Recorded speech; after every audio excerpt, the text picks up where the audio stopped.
رسول اللہ صلی اللہ علیہ وسلم نے 5 آدمیوں کو حضرت ابو العجا کی سرکردگی میں بنو سلیم کو اسلام کی دعوت دینے کے لیے روانہ کیا، لیکن جب بنو سلیم کو اسلام کی دعوت دی گئی تو انہوں نے جواب میں کہا کہ تم جس بات کی دعوت دیتے ہو ہمیں اس کی کوئی ضرورت نہیں۔ پھر انہوں نے سخت لڑائی کی جس میں ابو العجا رضی اللہ زخمی ہو گئے، تاہم مسلمانوں نے دشمن کے 2 آدمی قید کیے۔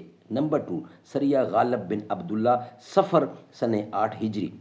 انہیں 200 آدمیوں کے ہمراہ فدق کے اطراف میں حضرت بشیر بن سعد کے رفقا کی شہادت گاہ میں بھیجا گیا تھا۔ ان لوگوں نے دشمن کے جانوروں پر قبضہ کیا اور ان کے متعدد افراد قتل کیے۔ نمبر 3، سریہ ذات اتلہ، ربیع الاول سن 8 ہجری۔ اس سریہ کی تفصیل یہ ہے کہ بنو قزاعیہ نے مسلمانوں پر حملہ کرنے کے لیے بڑی جمعیت فراہم کر رکھی تھی۔ رسول اللہ صلی اللہ علیہ وسلم کو علم ہوا تو آپ نے کعب بن عمیر رضی اللہ کی سرکردگی میں صرف 15 صحابہ کرام کو ان کی جانب روانہ فرمایا۔ صحابہ کرام نے سامنا ہونے پر انہیں اسلام کی دعوت دی، مگر انہوں نے اسلام قبول کرنے کی بجائے ان کو تیروں سے چھلنی کر کے سب کو شہید کر ڈالا۔ صرف ایک آدمی زندہ بچا جو مقتولین کے درمیان سے اٹھا لایا گیا۔ نمبر 4، چوتھا پوائنٹ، سریہ ذات ارق، ربیع الاول سن 8 ہجری۔ اس کا واقعہ یہ ہے کہ بنو حوازن نے بار بار دشمنوں کو کمک پہنچائی تھی، اس لیے 25 آدمیوں کی کمان دے کر حضرت شجاع بن وہب سدی رضی اللہ کو ان کی جانب روانہ کیا گیا۔ یہ لوگ دشمن کے جانور ہانک لائے لیکن جنگ اور چھیڑ چھاڑ کی نوبت نہیں آئی۔ ناظرین، یہ ویلاگ یہاں ہی کمپلیٹ ہوتا ہے۔ نیکسٹ ویلاگ جو ہے ہمارا وہ ہوگا مارکا متا، وہ ہم آپ کے سامنے رکھیں گے نیکسٹ ویلاگ کی صورت میں۔ یہ ویلاگ ہمارا یہاں ہی کمپلیٹ ہوتا ہے، یعنی کہ یہ جو ویلاگ تھا یہ ویلاگ نمبر تھا 250 اور آج اس کی پہلی قسط تھی۔ یہ ہمارا عمرہ قضا کا ویلاگ تھا، عمرہ قضا یہ ہمارا کمپلیٹ ہوا۔ نیکسٹ ویلاگ ہوگا 251 کی دوسری قسط، 251 کی دوسری قسط ہوگی اور مارکا موتا ہوگا، وہ ہم آپ کے سامنے رکھیں گے انشاءاللہ اس کے بعد، یعنی کمنگ ویلاگ کی صورت میں۔ نہ ایسی زلفیں نہ ایسا چہرہ نہ یوں کسی پر شباب ہوگا، نہ ایسی زلفیں نہ ایسا چہرہ نہ یوں کسی پہ شباب ہوگا، جواب ہوں گے سبھی کے لیکن نہ مصطفیٰ کا جواب ہوگا۔ جو چہرہ نکلے تو صبح ہوگی، جو زلف بکھرے تو رات ہوگی، جو چہرہ نکلے تو صبح ہوگی، جو زلف بکھرے تو رات ہوگی، پسینہ ان کا گرے گا جس پر وہی تو ذرہ گلاب ہوگا، پسینہ ان کا گرے گا جس پر وہی تو ذرہ گلاب ہوگا۔ بروز محشر حسین سارے اکٹھے ہوں گے مقابلے کو، بروز محشر حسین سارے اکٹھے ہوں گے مقابلے کو، یقین مانو کہ سب سے پہلے بلال کا انتخاب ہوگا، بروز محشر حسین سارے اکٹھے ہوں گے مقابلے کو، یقین مانو کہ سب سے پہلے بلال کا انتخاب ہوگا۔ کتنے لاشیں پڑی ہیں کربل، حسین کا سر کہاں ہے بولو، کتنے لاشیں پڑے ہیں کربل، حسین کا سر کہاں ہے بولو، جواب آیا کہیں وہ نیزے پہ پڑھتا کتاب ہوگا، کتنے لاشیں پڑے ہیں کربل حسین کا سر کہاں ہے بولو، جواب آیا کہیں وہ نیزے پہ چڑھتا کتاب ہوگا، زیر مدفن فرشتے بولے سنا ہو آقا کی نہت کا، سنا ہو آقا کی نہت حاکم، زیر مدفن فرشتے بولے سنا ہو آقا کی نعت حاکم، تمہیں سنا کر ثواب ہوگا تو ہم کو سن کر ثواب ہوگا، زیر مدفن فرشتے بولے سنا ہو آقا کی نعت حاکم، تُنے سنا کر ثواب ہوگا تو ہم کو سن کر ثواب ہوگا، نہ ایسی زلفیں نہ ایسا چہرہ نہ یوں کسی پہ شباب ہوگا۔